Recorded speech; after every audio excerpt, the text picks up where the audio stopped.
That's what the problem is. Stockholm syndrome. Right. Right.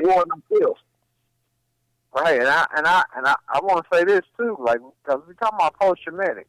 You know, we if we learn how to be, you know, if we learning like you talking about the baby daddies and fathers not taking care of their children, where do we learn it from? And I remember reading this book called What's Going On by Nathan McCall. And he had a book called, it was real popular too, called Make Me Want to Holler. And he was saying in there that we learned this from who? From some of the forefathers, you know, that wrote the Constitution. Because they was out sleeping with some of the slaves, you know, the same women that, and that's why we talking about these lies. Gotta be, you know, we gotta reteach, because some of these people they teach about us in school were the same ones oppressing us. Exactly. And was saying that we was filthy, we was nasty. That's what Thomas Jefferson said. But they wasn't nasty enough, huh? Right. Wasn't too nasty. You were creeping with Sally Hemings. You know what I mean? So, and then, like Vincent is saying, and then we don't want to look at them and say anything about that. We just leave that alone. Why can't we all get along? But when other people, they're not trying to get along with us.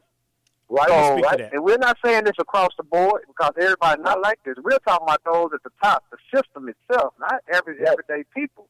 Because everyday people, we all really going through it. Because they being oppressed too. It's just not black people. It's white, Hispanic. So everybody's going through it. But we're talking about the top. We're talking about the system. And these people who designed this Constitution never believed that the common man was on their level. They always thought we got to think for them. Right. So we're going to give them this idea of that it's a democracy. That's not true neither, because it's not about the people. It's corporation. Really a republic, bro. It's for the corporation. It's a republic. Right. It's a republic. So we're going to let y'all have a voice. So they was learning from the mistakes that they had experienced in Europe. That's why they came over here. But again, the atrocities and telling us, you know, that you 3/5 of a human being because you was, you know, you were treated like an animal, and it's all about money and everything. So, you know, you're getting beat every day. You're getting whipped. And we carry these, we still carry these ideas. That's why we like to beat our children. But where did we get this from? And this is why Vincent made that statement one time. We got to get a lot of stuff back that they taught us. You know what I mean? But now they're saying it's wrong to whip. You know, a lot of them saying we don't believe in corporal punishment. Well, you ain't always followed it. You was beating the hell out of us. You know what I mean? You ain't followed that. So all this hypocritical stuff, bro, they ain't believe like that. So you believe not to beat your own kids, but you don't have no problem beating us. So where do you think we get this stuff from? You know, we don't beat the devil out of them. You know what I mean? So, I mean, this is what, and just because we didn't do something like real quick in the hairy that they want to do, we got to tilt our head. Man, this stuff, you know, we had to tilt our head, we had to buck man. Sometimes that's how we got good at comedy, really, bro. We got good at comedy because you mask your pain. And a lot of them slaves weren't ignorant like some people think. They were very sharp, so they played on the master. To get what they want, they had to play that role. Right. So, you know, it's a lot of stuff. And they separated us, all this Willie Lynch theory. So all this stuff, bro, is why we like we are today. Right? And until, like Vincent said, and you said it too, Sheldon, and if we do not understand what's happening and think everything has changed, yes, some stuff has changed. Right. But a lot of it hasn't changed. It's slowly. That's why I bring up about the braids again. All this is cultural or ethnic cleansing on the cool. And we got to take it away from them slow by slow. And you ain't, by the time they snap, it's too late. Right. It's too late. You know what I mean? Now the dress codes and suits and ties and, you know, you got to have this to look a certain way. That's really came from Europe. And that's nobody knocking their culture. But why can't I dress like I want to dress and still be respected and accepted?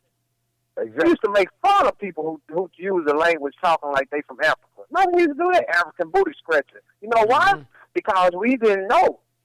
Right. So we see all this stuff happening, bro, and it's from lack of knowledge. So a lack of knowledge, people perish, bro. Right. Well, also too, man. You know, you say that a lot of times we don't speak to the issue or give back to them what's been given to us or whatever. the same thing, the same problem way back then is still now. Lack of ownership. Right. Lack of ownership. Lack of power. Lack of political power, lack of ownership, man, lack of unity. And so the thing about it is that, yeah, you can say this, that, and the third, right? But there won't be enough, right? Unified to say, you know what, we got to make a decision. We have to do something different, you know? So when there has to be a consistent, right? A consistent effort, you know, to saying that, you know what, forget all that. Y'all don't want us over here. We don't want to be over here no more than y'all want us over here. But we will be over here doing what we need to do the way we need to do it. You dig what I'm saying? And now, just leave it alone. Don't come mess with it. Just don't bother it. If you don't want me around, you know, that's like somebody breaking up with you, right? And then they come find you and start an argument with you. What the hell what are you doing? Get away from me. We're done. How you going? I mean, we're done and we're through, and you don't want to be bothering me, and you hate me, and I'm the worst thing in the world. No problem. Stay from around me, right? But that's a smoke screen. That's a smoke screen, bro. You know that. You know that. Listen, that's why I'm stressing this. That is a smoke screen because you had brothers like Marcus Garvey who was trying to go back to Africa, Pan-Africanism, and they did some trumped-up choices and stopped it. Okay, so, no, it's not that they really want us to go anywhere. They talk like that. They don't want us to go. No, they want us to stay here and suffer, and they benefit. That's what it really is. I want you to be restricted. I don't want you to own any damn thing, because if I did, I wouldn't have did that to Wall Street in Oklahoma. Right. So you don't really practice what you preach, like when it comes to us. No, that's for your elite. And like I say, and the other part of it is, this Willie Lynch syndrome, is that you got elitist blacks who don't even want to let common blacks in. This the bourgeois, bougie. And this is why the bourgeoisie. Right. Yeah. The bourgeoisie. And this is why Dr. Umar Johnson, he just had this debate on the Roland Martin show. Yeah, I saw that. I encourage everybody to watch it. And what he did, and you see how they was trying to speak up for the system. They was trying to attack the brother. They asked about his credentials and everything. I'm on this. You know why though? Because again, if my hands is in the lion mouth, I'm gonna do whatever that mama jamma want me to do. Just don't bite me, Mr. Lion. Right? You know what I'm saying? And therein lies the problem. And just like we said before, this is why Malcolm X, he did it in the same vein as the Malcolm X, shaming these so-called elite. But see, these people are just worrying about themselves. So all this is just a bunch of talk, bro. It's a bunch of rhetoric to sound like that. You know what I mean? But they don't want us to go nowhere. And like Vincent brought up the Elijah Muhammad. He was talking about this in the Nation of Islam. Give us our own separate land. Right? Give us all. And if you want us to go back to Africa, who in the hell going to fund it? We ain't got no money. Right. So, or the government, or you going to fund it? Come on, man. They just talking, bro. Just talk, you know what I mean? And that's why we in the state. We damn if we do, and we damn if we don't. Right? That's what it seems like the message is, right? Right? That's what it would seem like. But and it boils down to, that's the whole point. That's the whole purpose of them blaming us here.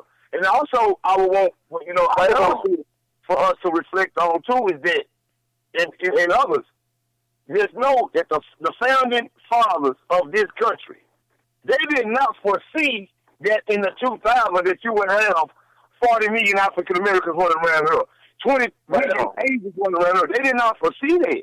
They didn't see that.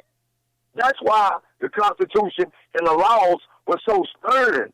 You know, like Brandon said a few minutes ago, they considered us 3/5 human beings. 3/5 humans. 3/5. You know? And people are talking, and when you're going to dealing with racism, we've talked about it before. We're 150 years after the signing of the Emancipation. And what has changed? Nothing has changed.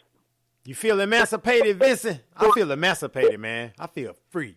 You know what I'm saying? But it's like if racism, if superiority isn't being taught, if inferiority isn't being taught, how would the situation of the people still be in the same condition?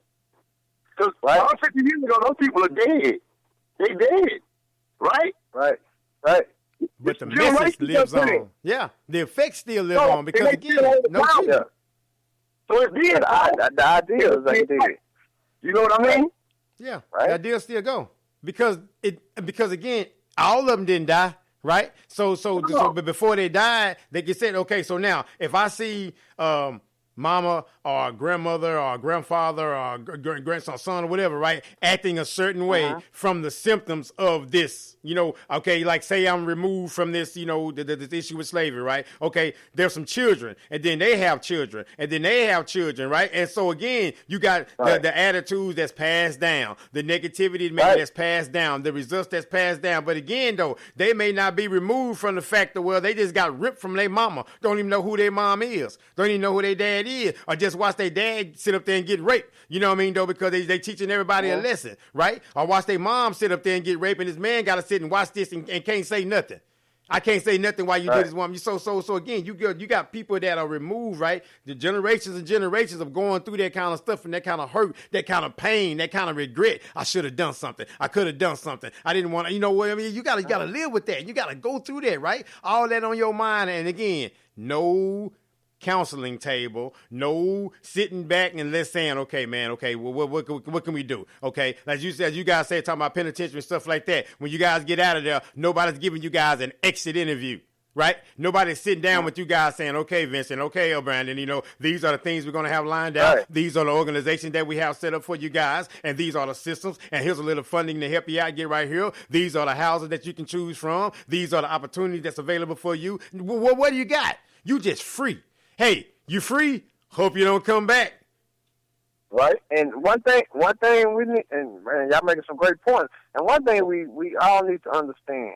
I don't care if you so-called made it. We'll address this in one of the songs. I don't care if you think you so-called made it as an individual.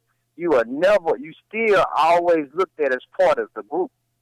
You know what I mean? And that's going to forever haunt you. And it's for the ones who always think they made it. Don't ever think you made it and you are not going to be looked at as part of the group, because you're going to get that reality check on your way, some way on the way up on the top. And we've seen it with Bill Cosby. I said this before. That brother Eddie Griffith said this. He said, no black man of the elite in this system, right, leaves without a blemish on their record. Yeah. That's facts. So why is this? You know what I mean? So this going back to what we're saying. Why is this? Because you done got out of line. You done bucked the system. We didn't like the way you did this. So we got to remind you who you are. Don't ever think you made it. Just look at the definition of black and white in the dictionary, and that'll tell the story right there. Yes, sir. And then, like I say, man, this is a deep conversation. And like you say, we feeling the effects, things our ancestors died for about reading. We don't want to read. And the things that we do read, what are we reading? Trivia. We read stuff that's not better than us. This is just a bunch of nonsense and stuff to play with. So, but while we playing a lot, it's people serious. And they making decisions for us. Hey, man, when I went to Houston, bro, when they heard me on this talk show called The Prison Show, and some activists down there, there was a white guy and a black guy. You know what I'm saying? And white people always help singly, but they never help collectively as a system. That's what Dr. Umar was saying. Show me how they help as a group effort. You don't have no group called Humanity Lives Matter. Well, it's just a bunch of people that's out here fighting for our rights. No, they'll march with us individually, and we applaud that, but not as a collective, bro. And until that happens, then that's why nothing ain't changing, right? But this when we went to this school, bro, on the north side, because I was getting ready to talk to this principal, and it was some young black kids walking with their hand behind their back. So my good friend, the activist, Reverend Lister, he said, Brother Brandon, I hate that. I know what he was saying, because me and Vincent, we know what this is. In prison, they make you walk in a single file line with your hands behind your back. So this is what he was saying. He was saying this is what they're not saying. The people at the school was intentionally doing this, but they don't understand it. We don't understand this is what's going on, and y'all preparing these kids. Because they already saying prison. The black kids, one out of so many, is going to end up in prison, right? So you already got these kids, instead of them having fun and everything, You already got the strict disciplinary